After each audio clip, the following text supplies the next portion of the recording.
Bueno, bienvenidos nuevamente al semillero de investigación, temas y problemas de fenomenología y hermenéutica. Después de nuestra conversación fuera de micrófonos, comenzamos a hablar un poco sobre nuestro tema de hoy en el que retomamos nuevamente las lecturas de Waldenfels. Bueno, tenemos para hoy dos pequeños ensayos, El hombre como ser fronterizo y el desplazamiento de tiempo. Bueno, tal vez hago un comentario sobre el primero, bueno, sobre el del tiempo, en primer lugar.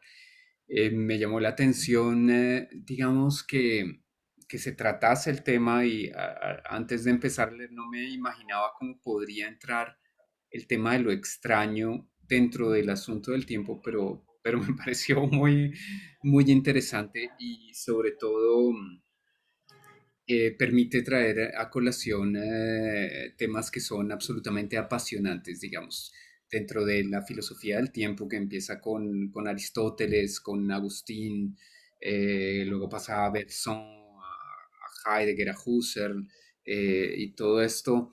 eh, digamos que la consumación de esa filosofía parece encontrarse, yo diría que un aspecto muy importante de esa filosofía del tiempo se encuentra en Ricoeur, en su Tiempo y Narración, en donde muestra justamente que es el tiempo tal como es pensado por la fenomenología el que da cuenta del sentido y que de alguna manera el tiempo es el que nos permite hablar de identidad, de cómo la narración que involucra la captación de un sentido supone la unificación de momentos que, vistos desde una teoría tradicional del tiempo, serían momentos discretos, separados unos de otros, y cómo en el fondo es la narración la que los integra.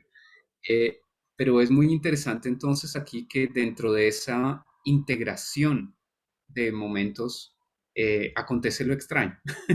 Entonces, eh, nuevamente como que siempre Waldenfels se nos sale, ¿no? Es un filósofo que se nos sale de cualquier encuadramiento porque justamente trata lo que está antes o después o más allá de todo encuadramiento que no puede ser captado en ningún orden. Y en ese marco, pues nos habla del tiempo del habla, del tiempo de los sentidos, del tiempo del olvido y del recuerdo y del tiempo del otro. Y en los cuatro momentos, de alguna manera, muestra cómo lo fundamental del tiempo escapa al propio tiempo. Y bueno, en este contexto, les contaba ya fuera de micrófonos, me llamó también mucho la atención cómo hay una crítica, eh, digamos, y esto de pronto para conectar con el texto anterior, hay una cierta crítica al diálogo, a la dialéctica, digamos, platónico-gadameriana. En este primer texto lo menciona cuando habla del tiempo del otro, dice que de alguna manera este diálogo de Gadamer es todavía un diálogo clásico, en donde hay una especie de logos uniforme que rige el desarrollo de este logo, es en donde hay un intercambio que si bien involucra al otro, de todas maneras aparece como dentro del ámbito de la creación del sentido y uno puede intuir, digamos, por qué esto le molesta. En el siguiente texto vuelve a referirse un poco a esto y habla de los límites de los hermeneutas. eh, y aquí llega a decir, bueno, les leo algunas frases: hermeneutas como Gadamer o pragmatistas como Rorty, que invocan la pertenencia a una tradición, toman una posición intermedia poco nítida. Si bien lo extraño es incluido en el diálogo, solo en tanto que igualmente pertenece a ello, de manera que el cuestionamiento de lo propio desemboca, en última instancia, en un cuestionamiento de lo propio a través de lo propio. Es decir, hay aquí como una inclusión de la otredad o de la alteridad en el propio diálogo, con lo cual nunca se sale de la esfera de lo propio. Se permanece dentro del sí mismo, por ello, no supone una gran diferencia si se le concede una razón fuerte o una razón débil a la tradición en el sentido de Gianni Batio. Y entonces, así digamos que Waldenfels toma posición frente a esa manera de entender la hermenéutica, en la década de los años 90 sobre todo. Y bueno, y conectando entonces con el texto anterior, es muy interesante ver cómo aquí precisamente en el diálogo, digamos, en la lectura que hace Waldenfels del diálogo, este diálogo es un diálogo situado en una época determinada, situado, me parece sobre todo en el segundo texto, situado en una época postmoderna, y él mismo habla, digamos, de la interpretación postmoderna de la hermenéutica por parte de Rorty, por parte de Bátimo, y todo esto ello es visto como frente a dos épocas anteriores, digamos, a la época clásica en donde se habla de cosmos y a la época moderna en donde surge la individualidad, eh, que es característica del ego cartesiano. Entonces es interesante ver cómo él quiere mostrar que lo extraño está de alguna manera antes o de alguna manera fuera de los límites que establece cada época. Y en el fondo, aunque el segundo texto no trata del tiempo, al hablar aquí de épocas, en el fondo también está hablando de tiempo y también está mostrando cómo lo extraño escapa, digamos, a toda forma de articular el tiempo en un sentido determinado, ya sea como época clásica y orden universal del cosmos, ya sea como modernidad, como esa libertad de la razón, ya sea como postmodernidad en donde la alteridad aparece como reconocida en el sistema bajo la forma de un diálogo. Entonces siempre eh, lo extraño se escapa o queda por fuera. Yo lo leo así más o menos. Bueno, ¿quién quiere continuar? Yo, digamos que a mí también me gustó muchísimo como ese apartado del tiempo, sobre todo porque, y, digamos que refiere bastante a Merleau-Ponty y como ese interés en pensar en el cuerpo. Y eso me pareció pues bien interesante y cómo el tiempo también es tiempo de los sentidos y también es tiempo del cuerpo, que eso me parece que trata como de ir más allá de esa dicotomía cartesiana entre mente y cuerpo y tratar de entenderlo desde la corporalidad misma y las implicaciones que pueden llegar a tener para la comprensión del tiempo. Y sumado a eso, pues está también lo que tú decías de lo extraño y del otro, o sea, la temporalidad pensada como un nosotros, no recuerdo exactamente cómo lo pone, sí, como un nosotros en una síntesis temporal, que me pareció como también interesante, eso en una cita de Merleau-Ponty también. Entonces es una consideración de tiempo que pues, me parece que aporta una, pues, una lectura bastante interesante desde la corporalidad y desde el otro. Entonces, digamos que me llamó muchísimo la atención de ese texto. ¿Quién más quiere continuar? Muchas gracias, Hans.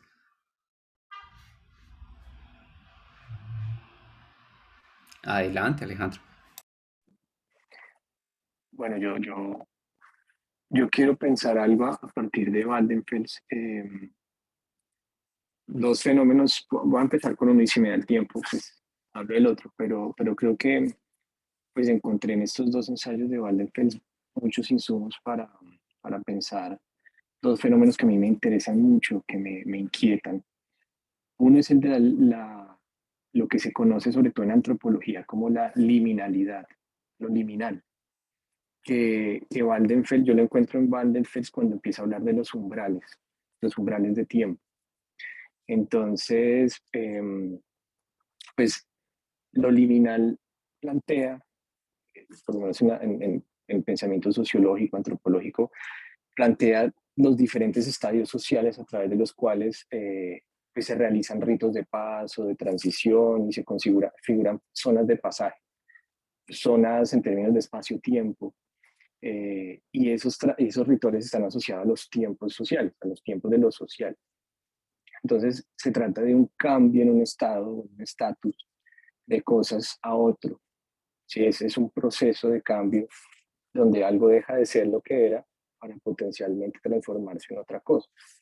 Y me parece muy interesante esto en Waldenfels porque él habla de órdenes, ¿no? De cómo tratamos de domesticar el tiempo y precisamente estos umbrales o estos escenarios de liminalidad pues son frecuentemente están muy regulados, simbolizados, precisamente pues porque están cargados de ansiedad, de expectativa, qué va a pasar, para dónde vamos. Y precisamente ahí lo que estoy intentando pensar a partir de Waldenfels es esta experiencia de habitar el umbral, de habitar las fronteras, que son experiencias muy ambiguas, muy paradójicas, donde estamos en un estadio intermedio, transitorio, pasajero. Lo interesante de esta idea del umbral es que uno no es ni lo uno ni lo otro. Es decir, por eso se habita como la fractura, en el sentido en que en los rituales de paso, en los rituales que no conocen nuestras culturas, piensen ustedes en la adolescencia, en la niñez, en esos momentos liminales, uno deja de ser lo que era, pero todavía no es lo que va a ser. Entonces hay como continuidades y rupturas. Y, y, y eso creo que es a lo que apunta un poco Waldenfels con la idea de experiencias fronterizas. Y creo que hay un campo de fenoménico muy interesante para explorar de qué pasa en esas experiencias fronterizas, como llama él, de cuando el tiempo se desplaza. Y ahí creo que hay muchas experiencias sociales, incluso políticas, pues obviamente pensando en mi tesis de la transicionalidad. Eh, entonces yo siento que ahí Waldenfeld nos da muchas claves para pensar cómo moramos, cómo habitamos los umbrales, porque en últimas creo que nos lleva incluso a un nivel ontológico, en el sentido en que dice por ahí que el ser humano es el ser que habita en el umbral, eh, no solo en términos de momentos de pasos sociales, sino que eh, por ahí debo tener la cita, dice, en el segundo ensayo lo dice, somos ese ser extraño para nosotros mismos que no solo vivimos en fronteras, sino que vivimos en el umbral, en esas lógicas de inclusión, exclusión.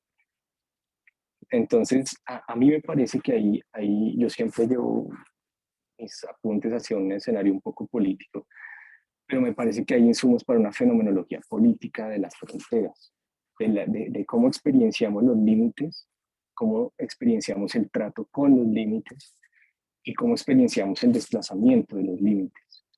Eh, lo digo y con esto cierro, si más adelante tengo tiempo hablo del otro fenómeno que me interesa y que encuentro en Waldenfels, lo digo porque ustedes saben que a mí me gusta aterrizar mis comentarios hacia un caso concreto y, y, y lo aterrizo al tema de la construcción de paz y de las transiciones políticas, del escenario transicional en el que estamos metidos todos, porque es un escenario que yo leo desde esta lógica liminal, esta lógica donde el tiempo está desplazándose, en el sentido en que con esta firma de acuerdos, con estas leyes de reintegración y todo esto, se abre una temporalidad distinta, se abre por lo menos la promesa de un futuro distinto, ¿no?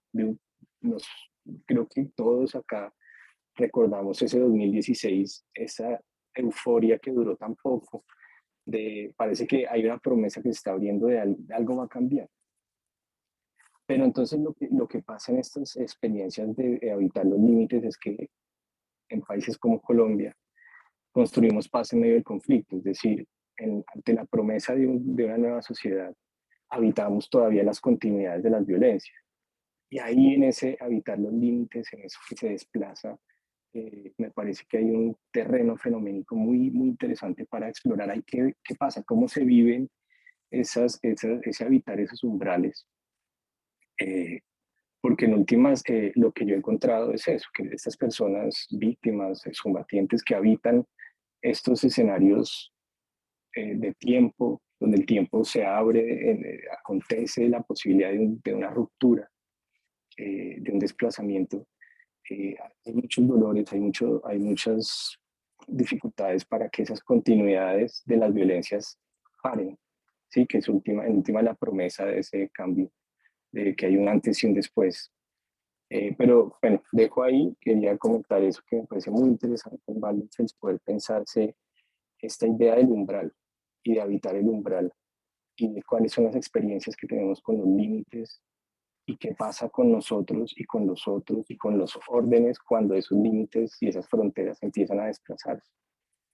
Si después tengo tiempo, comento el otro fenómeno, pero pues, muy, muy chévere. Estos dos ensayos en particular me gustaron bastante.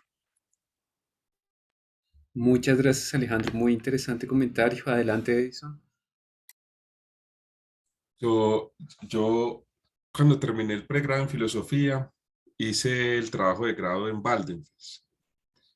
Y la tesis que yo traté de trabajar en las lecturas que hice del autor era que existe una deliberación dirigida a lo extraño en este autor y que congruente o derivado de esa deliberación sobre lo extraño podrían pensarse prácticas morales que abrían un espacio, digamos, de prácticas, de deliberaciones sobre lo que es la otredad y el vínculo social.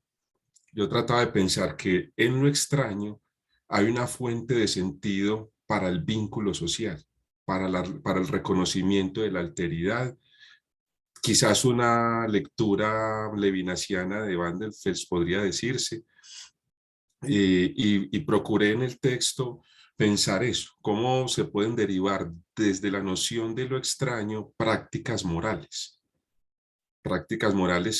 en la perspectiva de la responsabilidad por el otro, de la alteridad.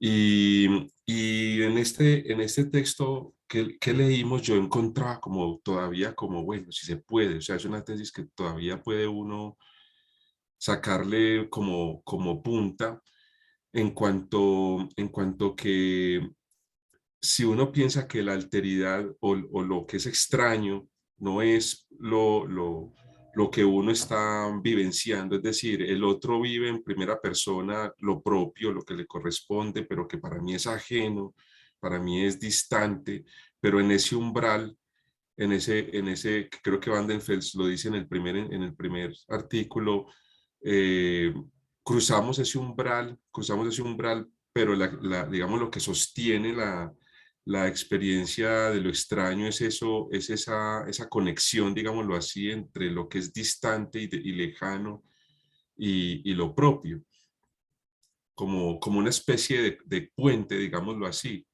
que una especie de conexión que, que permite derivar de ahí una cierta vinculación, una posibilidad de vinculación entre las personas. Y cuando mencionaba él plantea dos problemas en el primer ensayo que dice, la continuación me limitaría a buscar un camino a través del campo de la experiencia del tiempo con base en dos problemas. Dice, uno se refiere a la ya mencionada autorreferencia, pues ahí el sí mismo, que no queda limitada al tiempo, sino que vuelve a aparecer en fenómenos como el cuerpo, el lenguaje, la individualidad, y que impide jerarquizar fenómenos. Es como está en la página 76.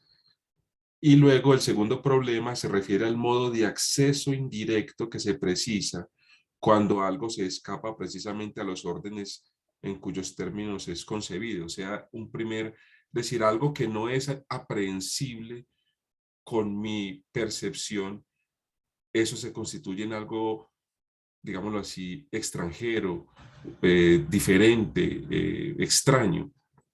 Entonces, como pensaba yo aquí, que en ese planteamiento sobre el tiempo también está lo que Van der Fels entiende por extraño. Y pensaba yo, esa salida de sí, para usar un término pues levinasiano, esa salida de sí o esa evasión de sí es muy importante para la construcción del vínculo social.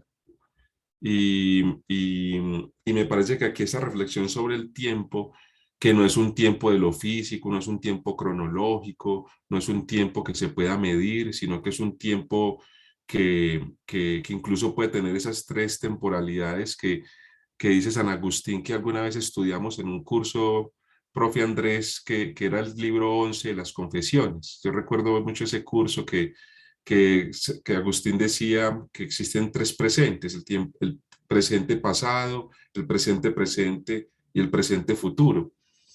Y yo creo que esa experiencia de la temporalidad le hace a uno como pensar que si bien hay una propia experiencia de la temporalidad, esa otra experiencia de la temporalidad que tienen los demás es muy ajena a uno, es muy extraña, pero al mismo tiempo muy seductora para aproximarse y crear vínculo social con los otros.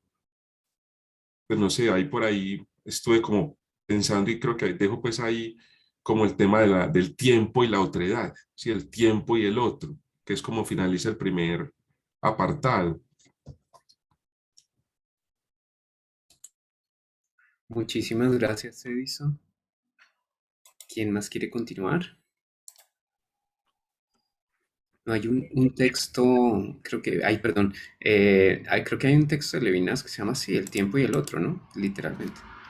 Sí. Bueno, gracias. Adelante, Ana Mercedes, por favor. Bueno, tengo que decir que no tuve mucho tiempo. Entonces, voy a hablar como de algo general, pero que me viene tocando desde hace tiempos cuando empezamos esta lectura, y tiene que ver con el asunto de la identidad, ¿sí? Y hasta qué punto hay autonomía en el ser humano con el asunto de los acontecimientos, ¿sí? Hay lo que nos configura realmente es lo que viene de afuera. Y yo veo que aquí el autor toma el tiempo como acontecimiento, ¿sí? Nos irrumpe, nos, nos, nos llega, nos modifica, nos configura.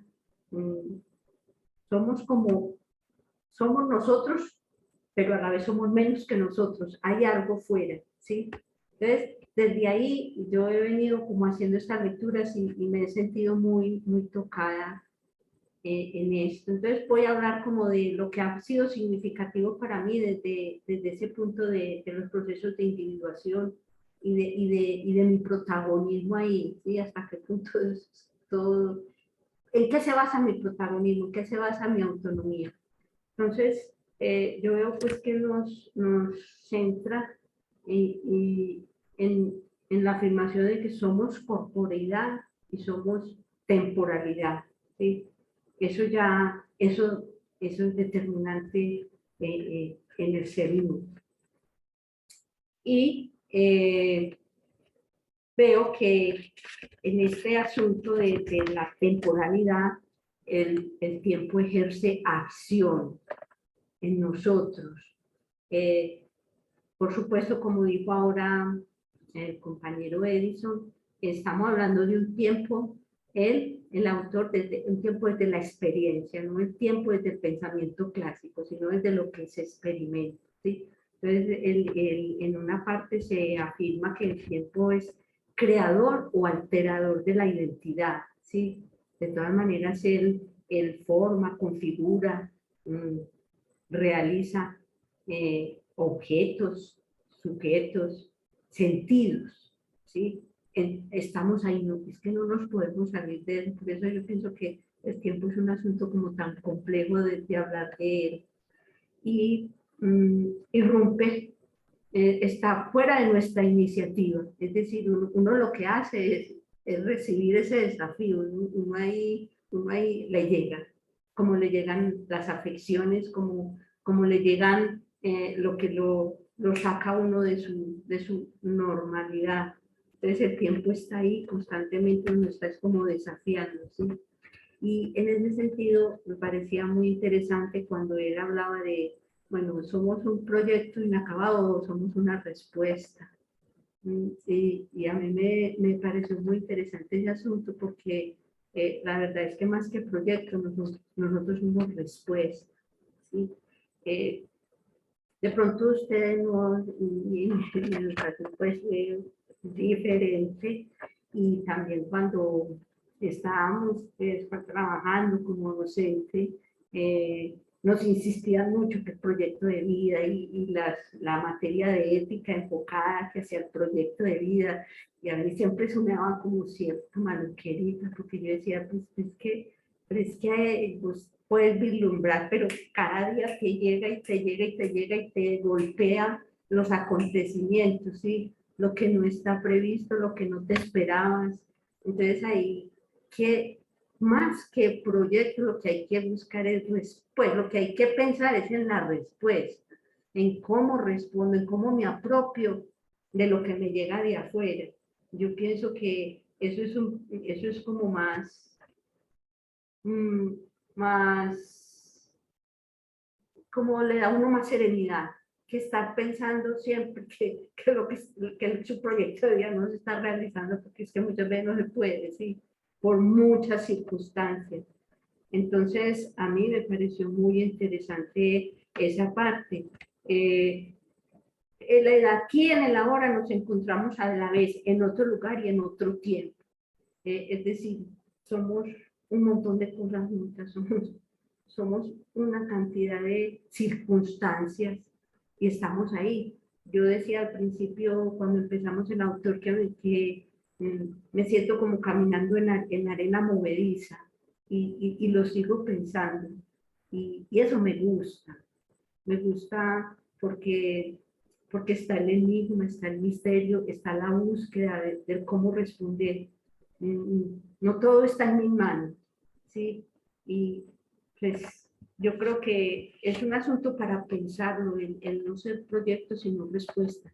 Pues hasta ahí, sí, llegué como en la reflexión. Yo tendría que volver como a desmenuzar cada partecita porque creo que hay aportes grandísimos con relación a eso.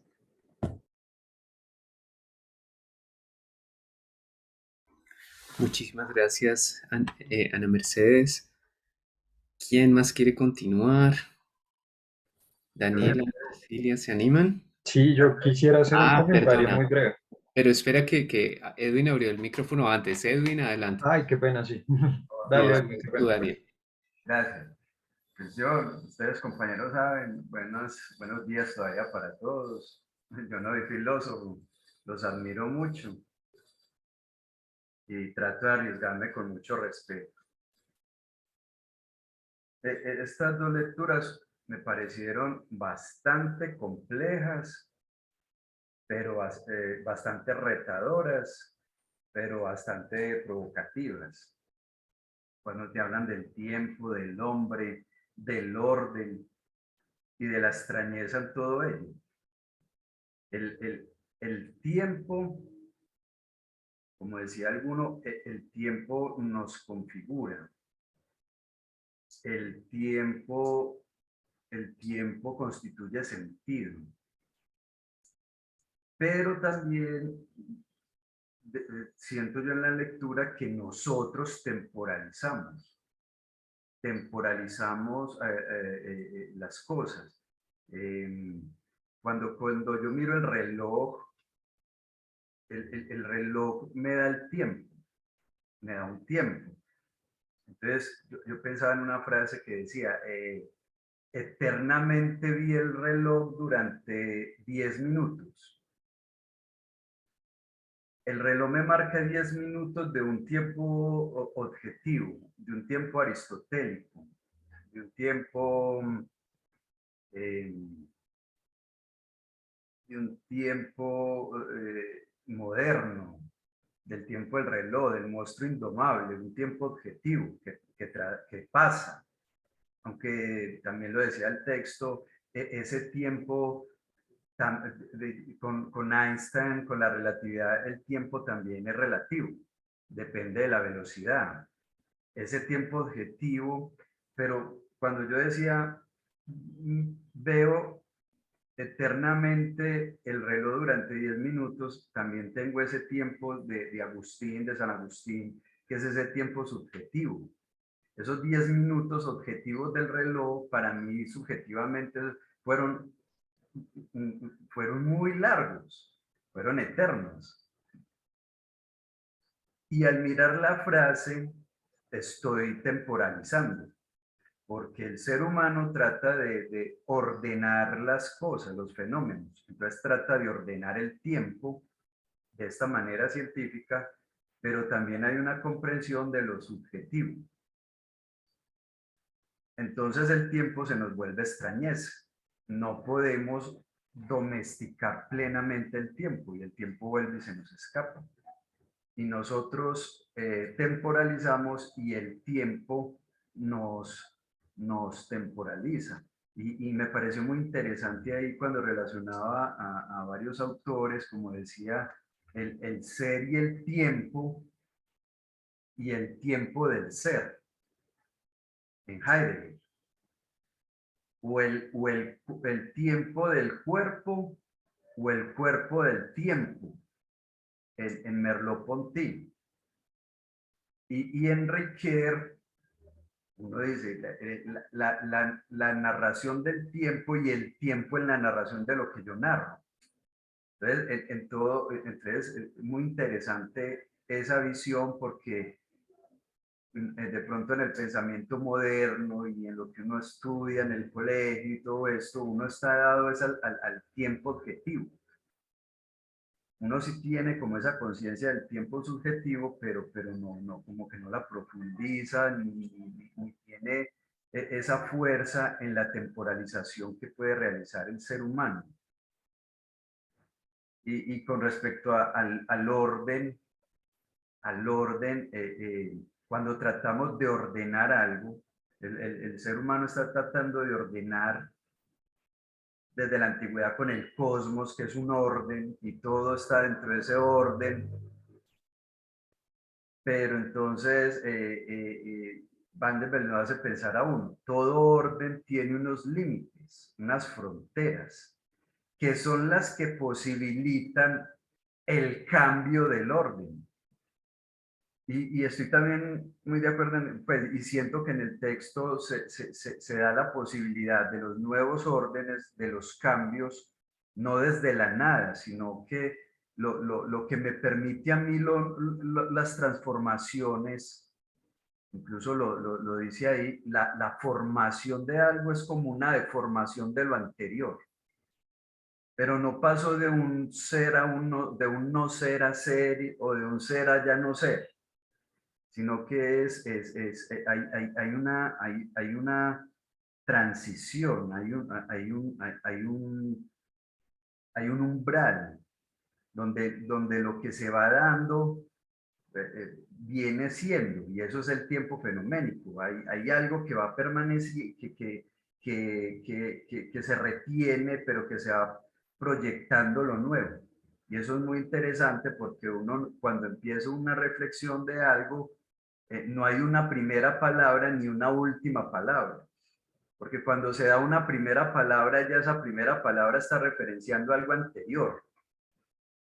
Entonces, si yo digo hola, entonces que empiezo el texto, hola, ¿cómo estás? Pero ese cuando yo digo hola es porque hubo algo anterior, una percepción del otro, un mirar al otro.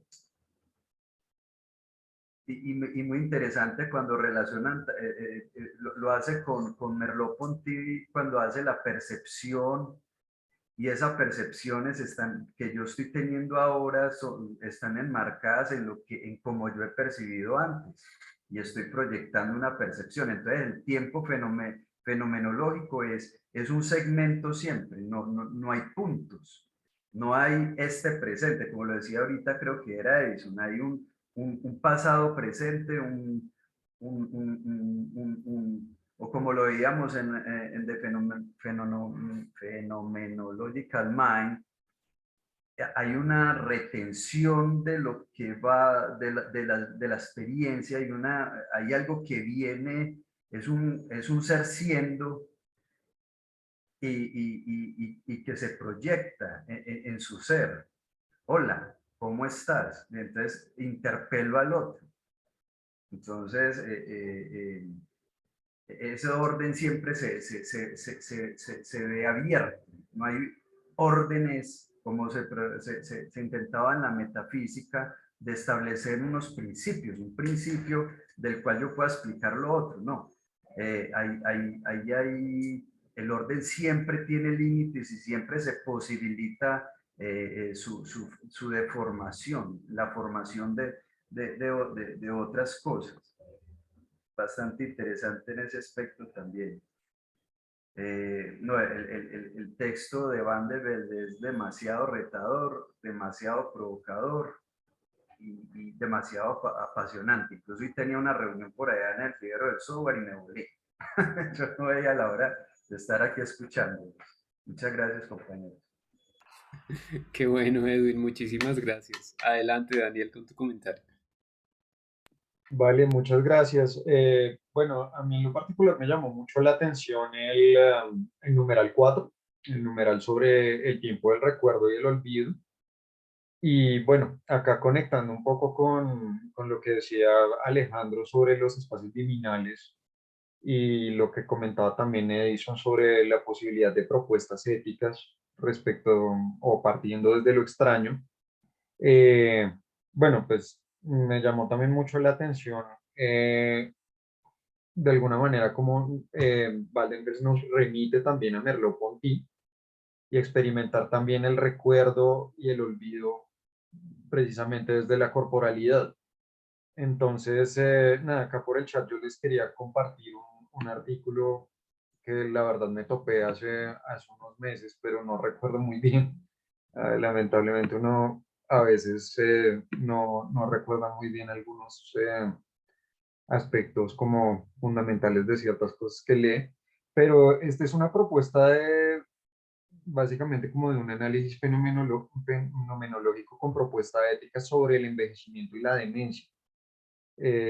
Sí, particularmente sobre el tema de pacientes de Alzheimer y sobre cómo pensar el envejecimiento y cómo precisamente las personas mayores experimentan precisamente el tiempo. Y encuentro acá como muchos puntos de contacto con, pues de alguna manera, como nos plantea el olvido Waldenfels desde el principio en este numeral. O sea, cuando él dice que el olvido tiene una preferencia y que no hay olvidos y que sin olvido no hay recuerdo, pero que tampoco se puede entender como un acto intencional que esté guiado por reglas eh, y que tampoco pues nos puede ayudar a otorgarle algún sentido. Entonces, bueno, pues eso les quería compartir, eso era todo. Muchas gracias, Daniel. No nos ha llegado el artículo del que hablas por el chat. No olvides pegarlo. Muy Y ya, un interesante. segundito, ya se los paso. Además, muchísimas gracias. Ana Cecilia, querida, hace mucho no te escuchamos por acá. ¿Cómo estás?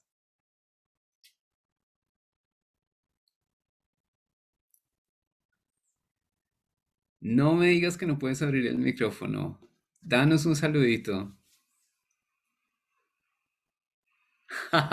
Bueno, lástima que no podemos hablar. Te mandamos un fuerte abrazo desde aquí, Ana Cecilia. Y bueno, muchas gracias por el artículo que ya nos acaba de llegar. Bueno, yo ya que me tomé las palabras, entonces hago algún comentario sobre esto. Yo quería también como referirme al tema de la ética que yo creo que fue interesante para varios, un poco en relación con lo que han dicho varios. Em, y es que, bueno, me quedé pensando frente al comentario de Edison que por supuesto que se pueden encontrar aquí elementos para una práctica moral, pero me choca la palabra moral en la expresión práctica moral.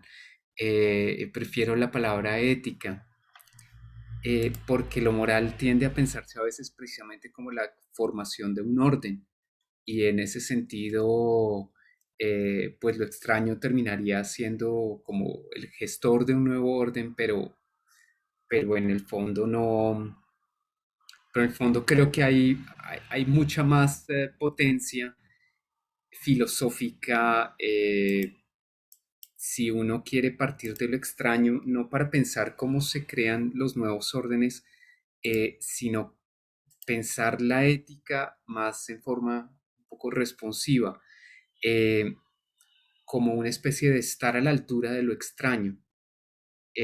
de lo que irrumpe y justamente no está en un orden.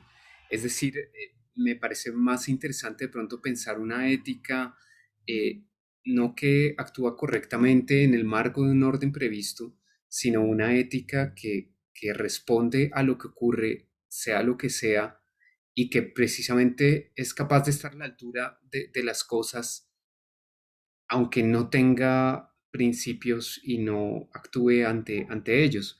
Bueno, un poco antes de comenzar nuestra charla oficial, estábamos hablando un poco sobre la coherencia entre la vida de un autor y, y su obra, ¿no? Pero de alguna manera pensaría uno que quizás en estos casos nuestros propios recursos, digamos los órdenes de sentido desde los que venimos, nos plantean el tema o el problema de la coherencia entre la vida de un autor y su obra de una forma tal que podríamos casi argumentar en favor de uno u otro lado y como que no sabemos muy bien qué hacer. Y es un caso que parece problemático desde los órdenes de sentido en los que vivimos. Y probablemente uno solo pueda decir que actuó correctamente frente a algo que aconteció y para lo que no había reglas o principios de acción determinados previamente, uno solo lo puede decir retrospectivamente. De alguna manera uno evalúa retrospectivamente si estuvo a la altura o no en función de cómo le fue, probablemente. Y quizás así son las cosas, pero creería yo que una idea interesante, digamos, que sale de esta filosofía de lo extraño es justamente el estar o la posibilidad de estar a la altura de algo que no está previsto previamente, para lo que no tengo o no dispongo de principios de acción, porque quizás estamos enfrentando también retos muy difíciles para los que no disponemos de principios de acción.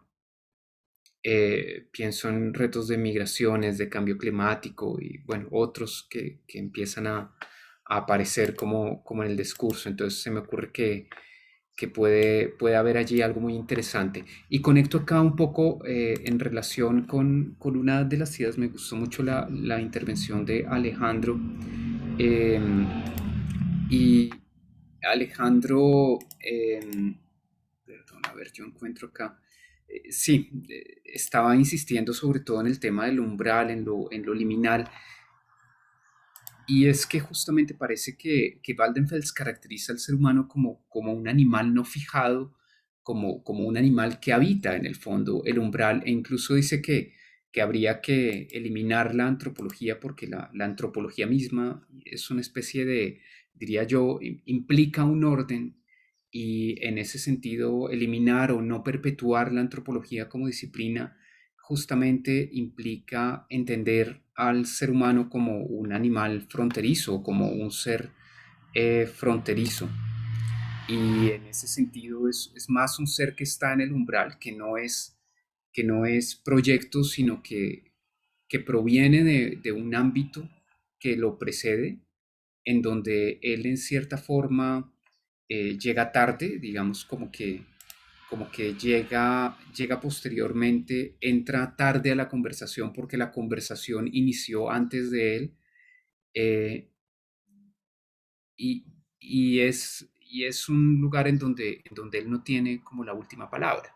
Entonces, parecería claro que esta idea del ser humano como ser fronterizo, y de la ética responsiva como a lo incierto y que escapa a todo orden son como elementos que llevarían también a una reformulación completa de la filosofía de la acción, o por lo menos nos llevaría a preguntarnos eh, cuáles son los alcances de la acción humana, si la acción ya no busca tanto responder a proyectos o llevar a cabo proyectos, sino que asume el hecho de que la propia acción no dice la primera palabra de su actuar, y ella misma llega tarde a una conversación que inició antes, y que en el fondo la acción siempre se queda detrás de lo que podría alcanzar, pero que no alcanza, porque siempre algo la excede. Entonces, de alguna manera también me parece que aquí se llega a reformular un poquito el tema de la acción. Y bueno, yo creo que dejo ahí, dejo ahí, yo creo que ese es mi comentario por ahora. ¿Quién más quiere continuar? Profe, yo con ese tema ético tan interesante, me parece estoy como muy de acuerdo con usted. La ética, una ética responsiva, la moral como un orden, como esas normas que se establecen, en el colegio como un manual de convivencia, en la religión como los mandamientos, en la medicina como el manual ético para tomar decisiones. Pero lo extraño siempre se presenta, y de pronto ahí no sé si entienda bien esta crítica que hace a los hermeneutas del diálogo, donde el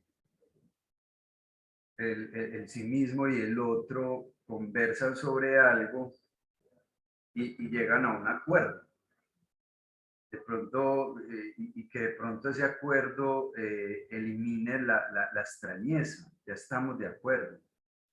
Y eso se ve, o sea, se establecen los diálogos de paz y se llegan a acuerdos, pero el tema sigue. Usted se pone de acuerdo con alguien con un amigo, con un familiar sobre un tema y luego usted sale y luego las cosas vienen, recuerdan y dice, pero me faltó esto. O sea, no cierra, siempre está abierto. Ese acuerdo como un orden establecido, el orden siempre como que trata de escabullirse, de escaparse. Y entonces en la ética lo que acontece, si acontece, porque si ocurre algo, yo sé cómo resolverlo, cómo actuar, actúo moralmente y no me reta. Uno dice, es que yo tengo experiencia y ya sé resolver todas esas cosas, pero en el acontecimiento, en la extrañeza, siempre voy a estar retado, siempre. Entonces ahí uno cuestiona cómo funcionaría esta filosofía, la sabiduría práctica de la que habla Ricoeur en la ética hermenéutica. Por eso aquí uno dice ética hermenéutica, es porque hay que interpretar lo que se está dando. Siempre hay que dar una respuesta nueva. Y de pronto ahí pues también trabaja, o sea, pero las cosas no salen de la nada. Porque uno sentiría una preocupación de decir, si siempre lo que va a acontecer va a ser absolutamente nuevo, y la respuesta que yo voy a dar va a ser absolutamente nueva, entonces ¿de qué sirve la experiencia, las vivencias, lo que hemos aprendido, lo que he sufrido, lo que he padecido, las respuestas que ya he dado? Todo eso es lo que me constituye a mí, lo que como una sabiduría práctica, hermenéutica, no como una fórmula matemática de ya sé qué hacer y cómo hacerlo, no. Siempre voy a estar éticamente retado a responder a los acontecimientos, porque nunca van a cerrar como acontecimientos. Entonces me parece desde la ética muy interesante pensarlo de esa forma. Y está la pregunta que el profe siempre dice, ¿cómo estar a la altura en esa respuesta? Entonces, yo creo que tiene uno que mirar todo el texto de Van der Bels como para ir dilucidando posibilidades de dar esa respuesta. Esa respuesta es muy compleja darla. Tiene que ver con el tiempo, con el otro, con el sí mismo, con los acontecimientos, con el lenguaje, con las vivencias. Bastante complejo e interesante. Muchas gracias, Edwin. ¿Quién más quiere continuar? Yo quiero como preguntarle a Alejandro cuál es el punto que no nos contó, que nos quería contar. Bueno, pues ya que tengo el tiempito, pero dos cosas antes. Uno, eh, a propósito de lo que dijo Edison y luego retomó una Mercedes sobre el tiempo, San Agustín y todas esas maneras de experienciar el tiempo, esta frase de que no se sabe si era de Borges o no, de un poema de Borges, pero que lo importante es que estaba en el bolsillo de Héctor Abad y que su hijo la recogió, esta frase de ya somos el olvido que seremos.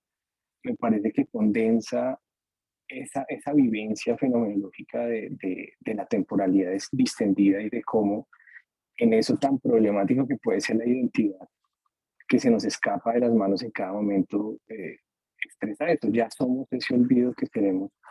Y conectando con Daniel esa importancia del olvido, que también ese apartado me resonó mucho, me recordó el drama que yo viví al leer el cuento de Borges de Funes el Memorioso y uy, si yo fuera Funes sería una tortura, ¿sí?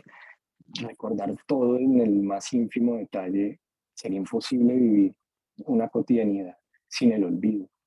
Entonces creo que en el núcleo de la identidad de lo que somos está el olvido, está la posibilidad de olvidar, la posibilidad de hacer nuevas experiencias. De lo contrario, yo creo que uno ni saldría de la cama, ni se levantaría sin la posibilidad de olvidar. Eso por un lado. Por otro lado, sobre lo que comentaste al principio, Andrés, de la crítica a Gadamer al diálogo, que al parecer Waldenfeld lo lee de una manera muy clásica. Yo creería en esa línea de lo que estamos planteando que sería una crítica un poco injusta con Gadamer, porque lo que yo entendí en el texto de la sesión pasada es que él reivindica una potencia de la experiencia hermenéutica genuina, o sea, la experiencia que realmente nos confronta y nos quiebra y que el otro aparece ahí en el diálogo cuando él dice genuinamente es cuando realmente nos puede transformar en el diálogo. Entonces, y que toda experiencia es experiencia de la finitud. Entonces yo creo que entendida en ese sentido, creo que hay más cabida para lo genuinamente extraño en esa experiencia hermenéutica gadameriana de lo que quizás Waldenfels reconoce. Y para llegar al punto, el otro fenómeno que a mí me interesa mucho pensar y que encuentro herramientas aquí en Waldenfels es el tema de la cotidianidad, porque creo que en esa fenomenología del tiempo y del desplazamiento del tiempo y los umbrales y la construcción del orden, a mí me ayuda a pensarme de otra manera el ser de la cotidianidad o un modo de ser de la cotidianidad. Y es que usualmente uno se piensa la cotidianidad como un factum dado, por lo menos en lo que llaman la actitud natural. ¿Sí? La cotidianidad está ahí, está dada. Pero desde Waldenfels uno puede pensar que la cotidianidad se cotidianiza. Es decir, ahí ya pensaría uno más en la potencia discreta de lo cotidiano, que es un cotidianizarse, una cotidianización, precisamente para ver cómo lidiamos con lo extraño, cómo lidiamos con eso que en última nos confronta con la finitud, conectando una vez más con Gadamer. Cómo tratamos de lidiar con ese caos originario del no sentirnos en casa. Y ahí es cuando Waldenfels habla de domesticar el tiempo, como decía también Edwin, de producir ritmos. Eso me llama mucho la atención, ritmos, temporalidades, órdenes, sincronías. Y que en últimas dice Waldenfels, que también lo traía Edwin, en todo orden no solo tiene fronteras, sino tiene el proceso de ordenación creando fronteras, que es donde yo veo ahí el proceso de cotidianización. Y ahora lo que uno puede pensar a partir de Waldenfels es que ninguna cotidianidad, por más repetitiva, por más habitual, por más segura que se muestre, es totalmente hermética al surgimiento de lo nuevo, de lo incierto, de lo ambiguo, de lo desconocido, de lo extraño. Es decir, siempre hay arritmias, olvidos, heterocronías. Siempre los límites se están cuestionando, límites espaciales, temporales, eso lo dice Waldenfels. Entonces yo leyéndolo decía, uno podría pensar la cotidianidad como ese lugar, entre comillas, del cambio sobre un fondo de continuidad, pero a la vez como un lugar de continuidad sobre un fondo de cambiante. Es decir, que cotidianidad y rutina no son sinónimos necesariamente. que la cotidianidad sí incorpora, digamos, la rutina, los ritmos, lo familiar, pero que eso no la agota y que lo extra cotidiano, lo extraño, no se sitúa completamente por fuera de ella. Es decir, creo que también la cotidianidad en su cotidianizarse influye las transgresiones, influye los acontecimientos. Y en ese sentido, la fractura de la rutina, pensada desde esta fenomenología del tiempo de Waldenfels, es algo cotidiano. La irrupción del acontecimiento ocurre en el marco de la cotidianidad y la transforma. Que, digamos que, y eso lo dice Waldenfels, nuestro existir cotidiano se las arregla constantemente para transgredir los límites que nos imponemos o que nos imponen. Y dice Waldenfels, creo que es en el segundo eh, ensayo, somos esos seres que no estamos encerrados dentro de unos límites fijos, y el animal no fijado, sino que más bien nos comportamos de una manera determinada con nuestros límites. Hacemos experiencias de los límites, que es lo que traía ahorita con el tema del lugar. Y en ese sentido, ya para terminar, la cotidianidad siento yo que se dinamiza por esa dialéctica experienciada entre la rutina y el acontecimiento, entre el recuerdo y el olvido, entre lo que rutinizamos y lo que se escapa a la capacidad de rutinizarlo. Y en ese sentido, ahora sí ya con eso termino, me interesa mucho esta fenomenicidad del cotidianizar, porque ahí siento que hay una potencia constituyente muy interesante. eh, y una vez más, siempre traigo mis ejemplos. A esta gente con la que yo trabajo tiene muchos problemas para cotidianizar. Y yo siento que uno podría pensarse muchos, lo que llaman los psicólogos patologías mentales o incluso sociales, en términos de poner como dificultades para cotidianizar. Entonces, ese era el fenómeno que se me ocurrió pensar desde Waldenfels, cómo la cotidianidad no es al factum dado, sino la cotidianidad se cotidianiza. Incluye lo extraño, no para ordenarlo, sino para dinamizarse. Por eso hablaba de la importancia del olvido para nuestra identidad, ¿sí? La importancia, incluso pensando en física cuántica, del vacío para que la materia pueda ser. O sea, de la importancia de lo que nos desborda y no podemos del todo aprender, para lo que sí podemos aprender. No una idea hegeliana de subsumir lo extraño en una totalidad, sino de mantenerla bien. Y ese era el fenómeno que el otro, junto con el tema del habitar el umbral y las experiencias de la liminalidad, me llevaba a pensar Waldenfeld en cómo existe una potencia cotidianizante. Y creo que ahí en lo extraño tiene un rol central.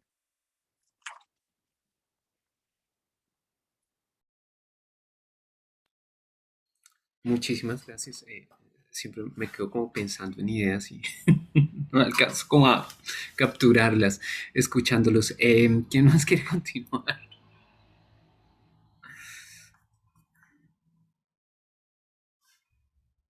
Bueno, mientras alguien se anima, pues yo me arriesgo acá como a pensar en voz alta un poco. Es que hace rato oyendo a Alejandro estaba pensando, o me hizo pensar en esto como en él estaba hablando, perdón, yo miro el contexto. Sí, él estaba hablando como del escenario transicional en el que se sitúa su trabajo, el tema del umbral, de los límites. Y yo me acordé de Reinhard Koselleck, el historiador, muy afín, digamos, a Heidegger y Gadamer, que hace una filosofía de los tiempos históricos, un libro muy interesante, Futuro Pasado, para una semántica de los tiempos históricos. Pensaba cómo en el fondo necesitamos eh, pasar la página de una época a la otra. Muchas veces, o sea, probablemente podríamos decir que el ser humano es, como dijimos al comienzo, un ser que habita en el límite, un animal fronterizo, por decirlo así, pero por otro lado, es un animal fronterizo que que frecuentemente quiere pasarse de uno de los lados de las fronteras o quiere habitar en uno de los lados de las diferentes oposiciones de una época determinada.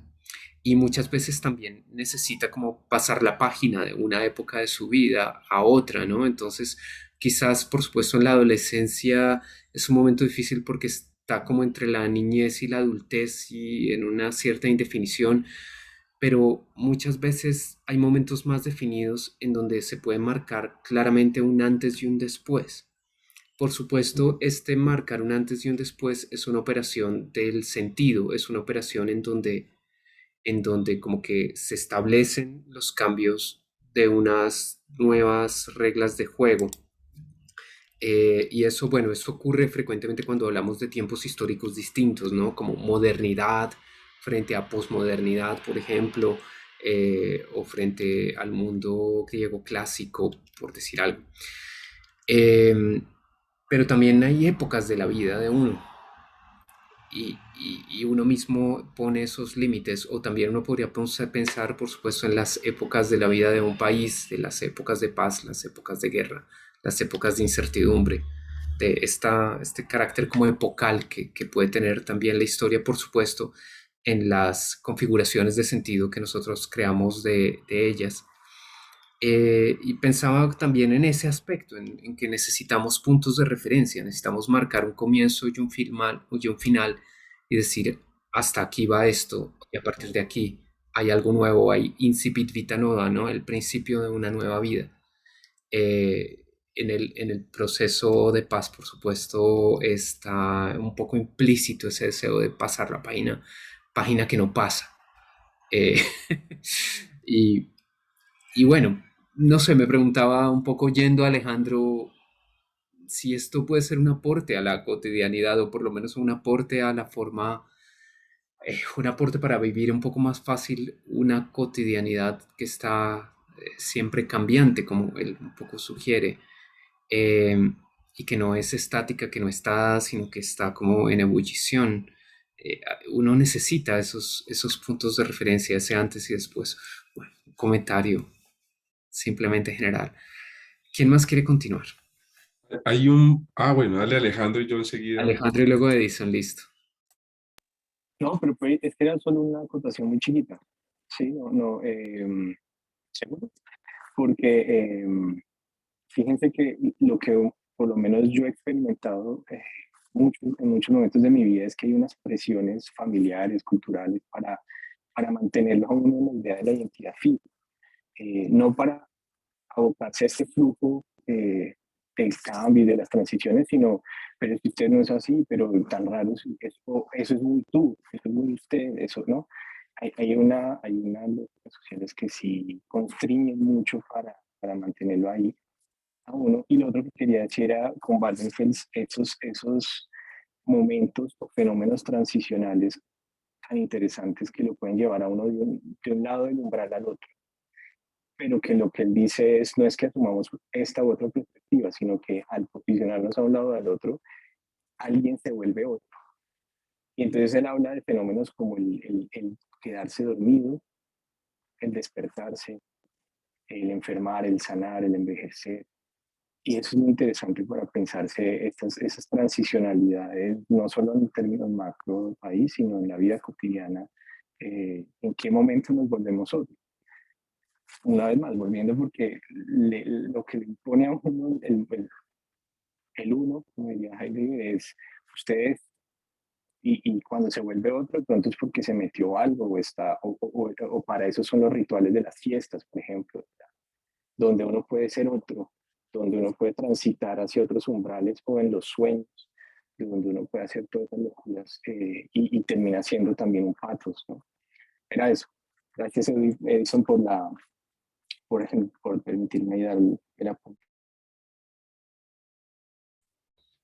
Es que hay un pasaje que me gustó mucho también del segundo texto, que es del apartado que se llama Singularidad, Extrañeza y Contingencia, donde Van der Feld se expresa casi pues son los últimos párrafos, el último párrafo, ya cuando va a comenzar Compromisos Modernos, el apartado 4, que me queda la idea de que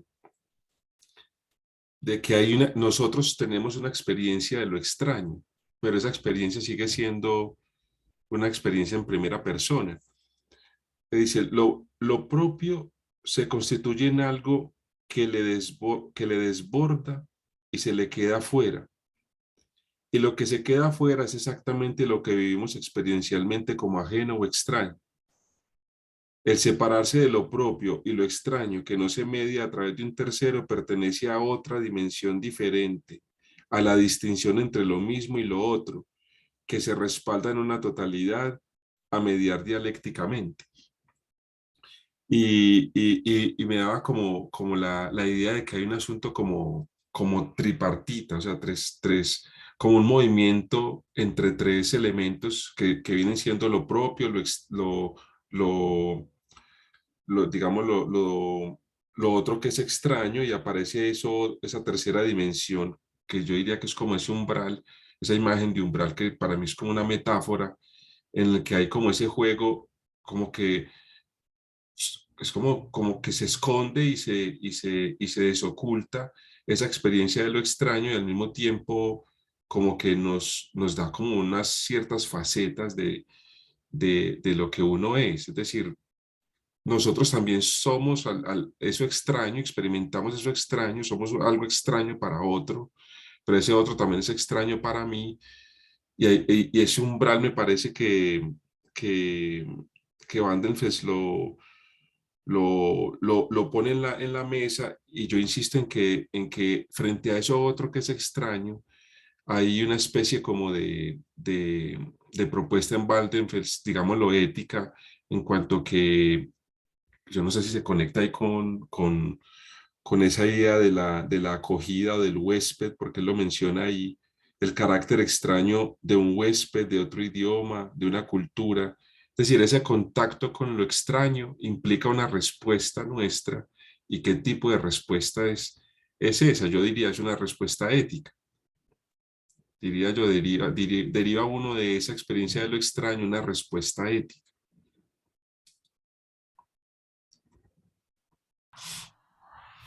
Ahora que lo pienso, hay mucha semejanza entre Waldenfels y Derrida y Levinas, digamos. Casi que uno podría agruparlos a ellos tres un poco. Se me ocurre ahora, oyendo.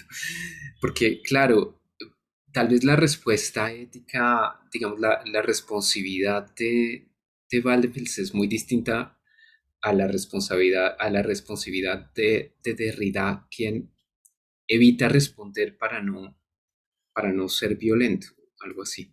Digamos, una hospitalidad cuya hospitalidad consiste en retirarse y sustraerse porque de lo contrario podría incurrir en la violencia, en imponer a lo extraño algo que lo haga dejar de ser extraño. En cambio, la responsividad de Waldenfels no parecería implicar eso. No, no puedo decir mucho más, pero, pero no parecería implicar eso. Y bueno, y oyéndolos un poco a Edison y a Alejandro, pienso que Alejandro tiene razón un poco cuando dice que parece un poquito injusta esa crítica a Gadamer, puesto que en Gadamer también aparece claramente este tema como de los límites del sentido presente en la experiencia. Y ahora Edison volvió a decir como, bueno, casi que somos extrañeza, ¿no?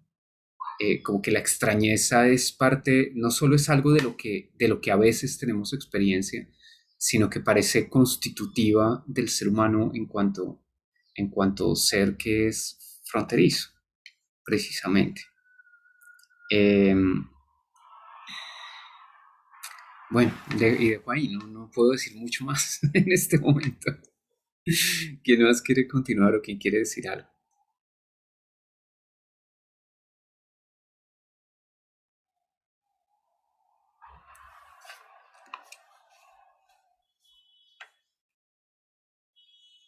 ¿Alguien se anima? Adelante, Hay- Alejo. este, Edwin dijo una cosa ahorita que yo creo que me aclaró una pregunta que yo tenía hace mucho rato, donde Edwin dijo, la metafísica es un principio desde el cual se deriva lo otro.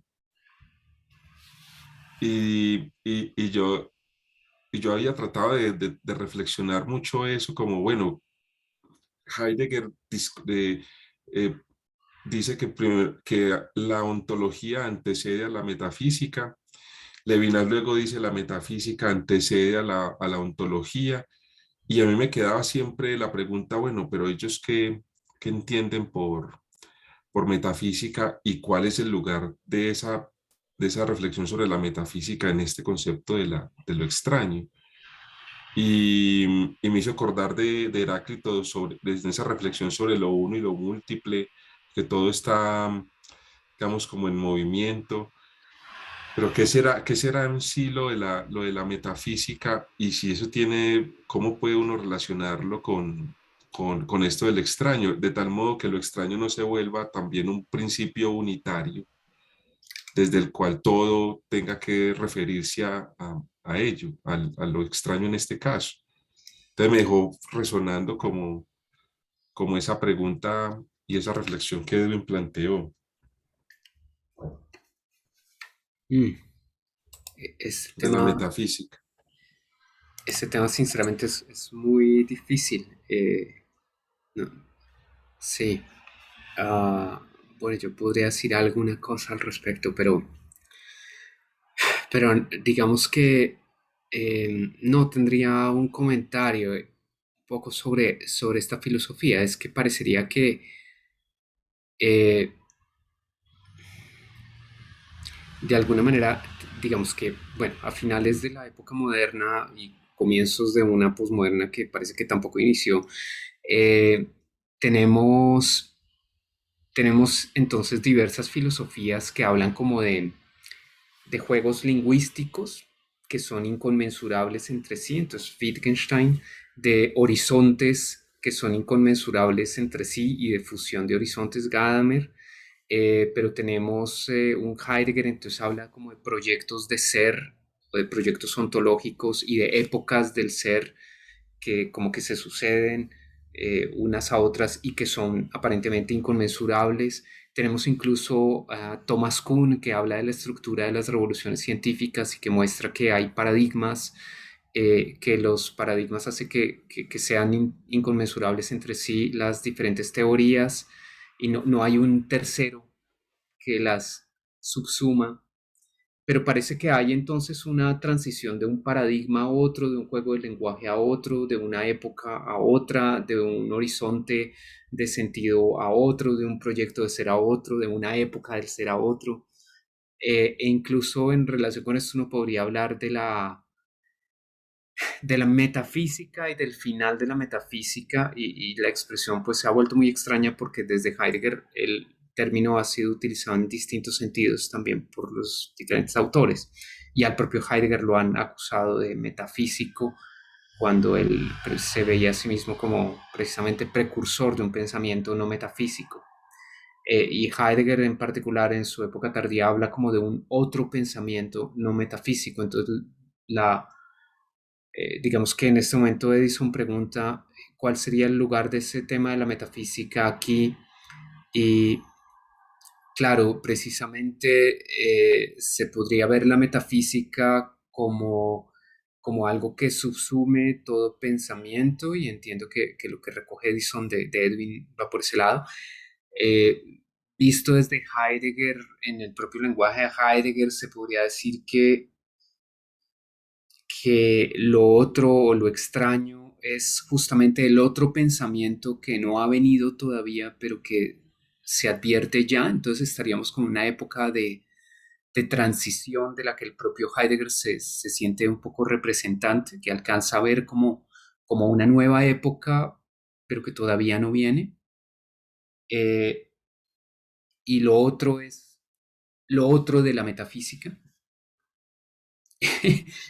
Entonces, bueno, por ahí va la cosa. Y un Gadamer que no cree en eso y le dice a Heidegger que el lenguaje no metafísico es el mismo lenguaje metafísico, que no hay tal como como una época que, que esté por fuera de la metafísica o algo así.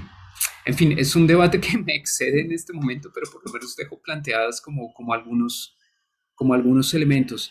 Y de pronto, bueno, intento precisar un poco más lo que venía diciendo. Uno podría ver al final de esta época como una serie de autores que insisten como en órdenes que son inconmensurables entre sí y que no parece haber algo así como un orden de órdenes que sea capaz de contenerlos a todos, un tercer elemento desde el cual podamos verlos, podamos como verlos. Y pensaba yo un poco en relación con esto que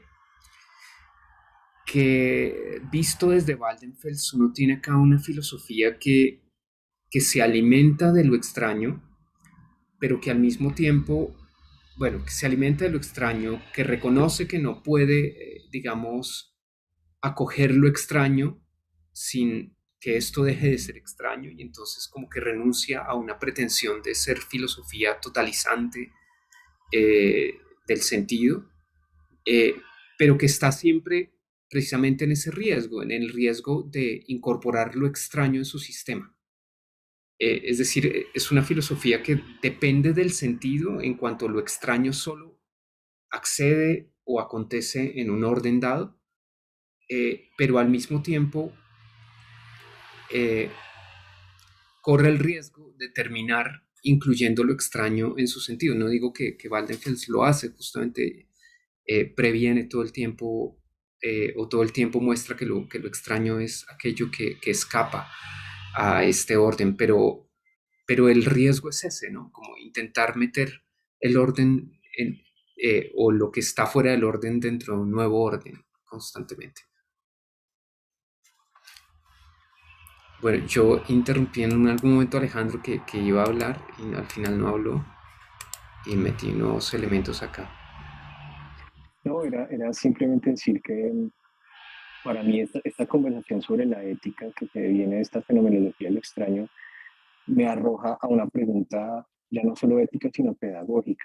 Y en eso insistiría mucho en qué hacemos con esto, qué hacemos, porque la ética no se puede enseñar como tradicionalmente, y quizás por eso lo que ha terminado enseñándose es la moral.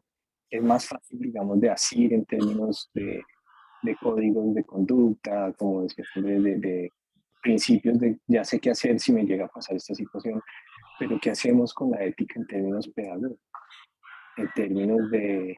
y eso me lleva a conectar con algo que dijo Edwin al principio de su intervención. Él decía, yo no soy filósofo, quizás como otros que estén acá, y me lleva a la pregunta, ¿qué es ser filósofo? Filósofo, ¿qué significa eso?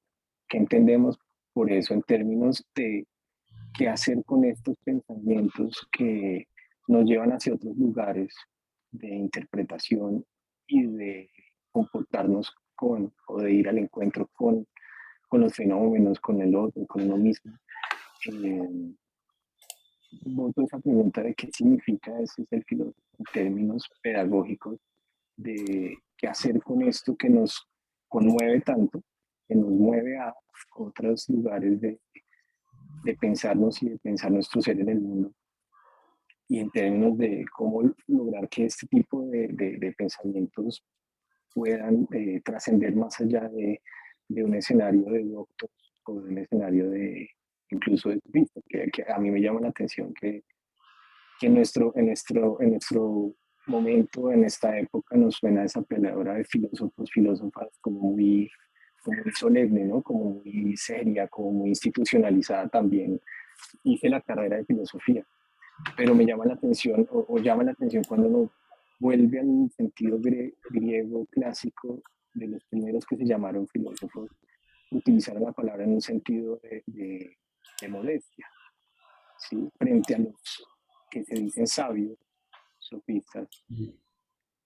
Yo soy filósofo, es decir, un aficionado que ardorosamente busco la sabiduría dando muchos tumbos. Por ejemplo, en Ser y Tiempo uno lee a un Heidegger diciendo, no, pronto acá estoy dando un tumbo y vuelve y pues, da otra vuelta y me caigo y me paro. Entonces, eso me lleva a pensar eso, como en términos pedagógicos, quizás sería importante pensarse uno como un aficionado a este tipo de discursos y que la responsabilidad estaría en pensarse maneras de buscar que trasciendan el propio texto o los guetos académicos o estos lenguajes a veces demasiado crípticos que en últimas uno no sabe qué hacer con él. Era eso, la pregunta ética a mí me arroja una pregunta pedagógica de por dónde. No puedo participar.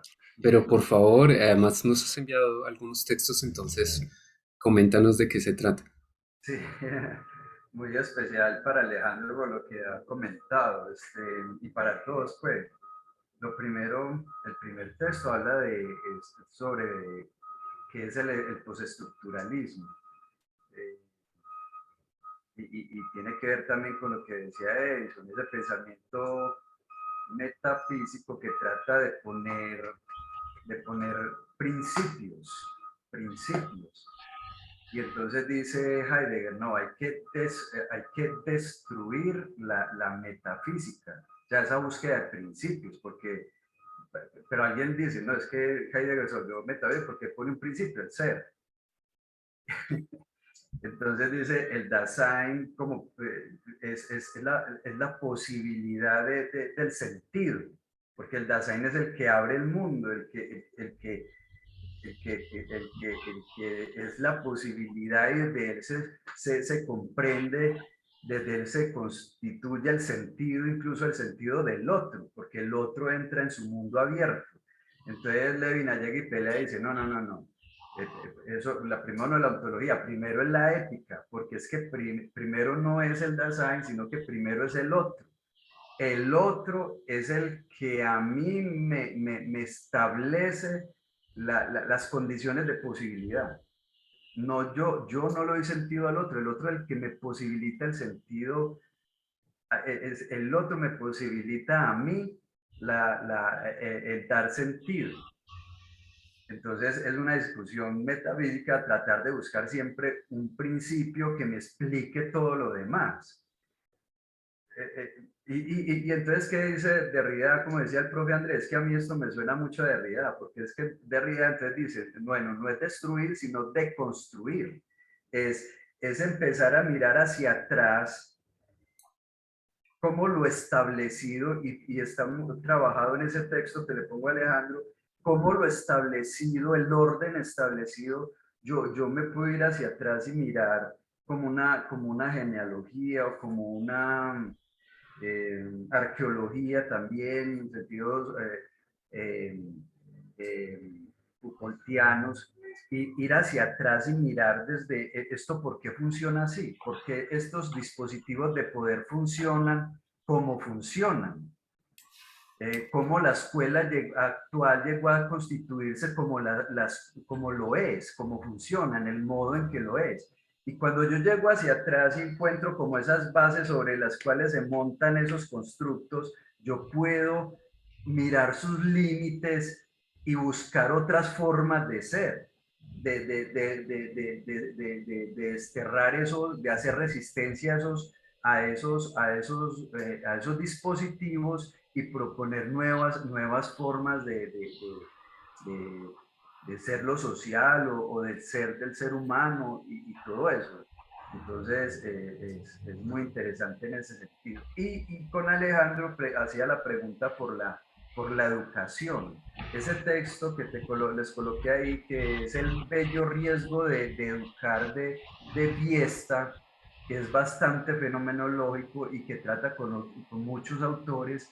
Él dice, por ejemplo, en lo ético, esa pregunta, o sea, usted llega a la clase y usted a los niños les enseña en religión los mandamientos y usted les socializa el manual de convivencia, entonces los deberes, los derechos, y los muchachos salen de esas clases y en el descanso, en el recreo, ellos viven situaciones, experiencian acontecimientos donde ellos toman decisiones y luego regresan donde el profesor y entonces el profesor les dice, bueno, muchachos, yo no les acabé de explicar de que uno debe respetar al otro, reconocer al otro, de que el otro siente como uno siente, de que no le hagas al otro lo que no te gusta que te hagan a ti.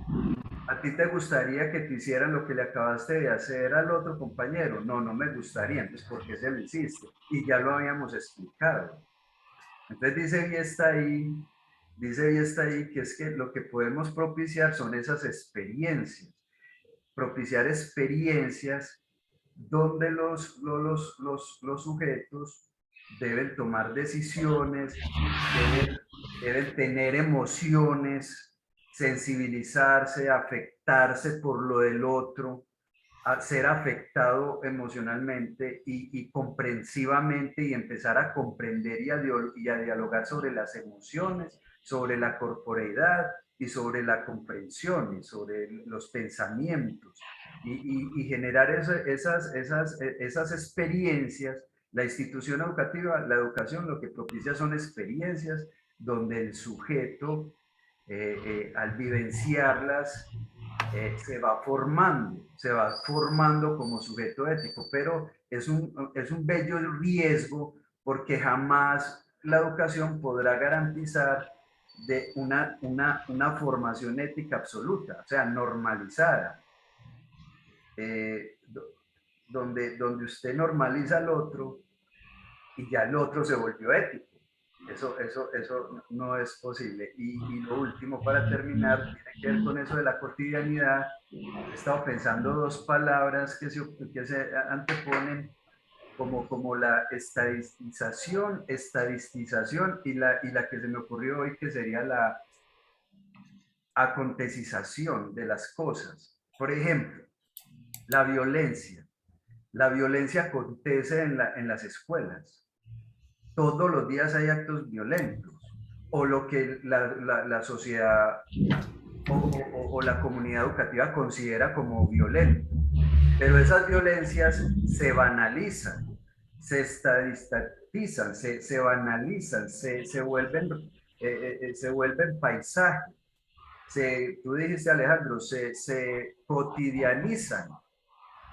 Entonces, esos comentarios a veces racistas, esas violencias de género, esas violencias por las diferencias sexuales,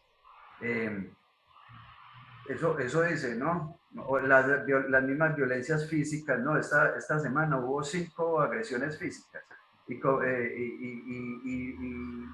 la semana pasada hubo 10 y esta semana hubo 5. Hay un mejoramiento en la calidad de la educación. Eso es una estadistización. Una acontecización es cuando usted, cada caso, cada violencia, cada golpe que un estudiante le da a otro y otro a otro no es lo mismo. Cada situación es un acontecimiento, eso no se puede volver un dato estadístico. Hubo 2 agresiones físicas, no.